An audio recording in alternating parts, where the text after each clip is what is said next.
Hello everybody, అందరికీ నమస్కారం. So ఈ వీడియో బయట పోస్ట్ అయిన తర్వాత I may get a lot of backlash. కానీ ఈ వీడియో వచ్చి ఎలాంటి పొలిటికల్ థాట్ ప్రాసెస్ కానీ మన ఏపీ తెలంగాణలో కానీ మన కంట్రీలో జరుగుతున్న డెవలప్మెంట్కి విరుద్ధంగా కానీ నేను పోస్ట్ చేయట్లేదు.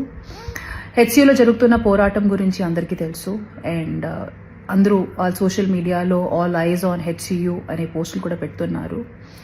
డెఫినెట్గా నేను ఇప్పుడు కంఫర్టబుల్గా నా అపార్ట్మెంట్ నుంచి కూర్చొని వీడియో చేసి పోస్ట్ చేస్తున్నాను. కానీ నాకు కూడా తెలుసు ఈ అపార్ట్మెంట్ కట్టేటప్పుడు ఎన్ని ట్రీస్ కానీ ఎన్ని యానిమల్స్ని కానీ చంపడం జరుగుంటుంది, లేకపోతే ఎన్ని ట్రీస్ కట్ చేయడం జరుగుంటుంది.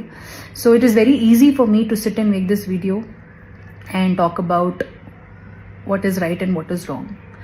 But as a layman ఇప్పుడు జరుగుతున్న ఇష్యూ ఎందుకు జరుగుతుంది, లీగల్గా దాని ఆస్పెక్ట్ ఏముంది, నాకు అంతగా దాని మీద అవగాహన లేదు. కాబట్టి యాజ్ అ కామన్ మ్యాన్ నిన్న రాత్రి జరిగిన డెవలప్మెంట్ వీడియో చూసిన తర్వాత after listening to all the cries of those birds and ఆ బర్డ్స్ అండ్ పీకాక్సే కాకుండా they are many more deers and other species which I have been habitating there.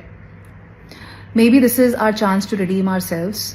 Peak summers are coming in and ఇలాంటి ఒక సందర్భంలో ఆ పక్షుల్ని ఆ పశువుల్ని వాళ్ళ ఇంటి నుంచి బయట తరిమేయడం అనేది ఎంతవరకు కరెక్ట్ నాకు తెలియదు సార్. కానీ you are our only power and you are our only option to rehabilitate those animals.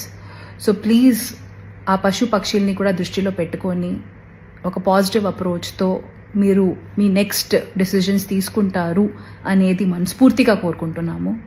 Once again, thank you so much and I hope many voices join and ఏదో రకంగా ఈ విషయం ఈ మ్యాటర్ మా గవర్నమెంట్కి తెలుస్తుంది అండ్ తెలిసి వాళ్ళు ఈ పక్షుల్ని కూడా వాళ్ళ దృష్టిలో పెట్టుకొని వాటిని రీహాబిలిటేట్ చేసి అప్పుడు వాళ్ళు నెక్స్ట్ మూవ్ చేస్తారు అనేది కోరుకుంటున్నాము. Once again, thank you so much and let's hope for the best.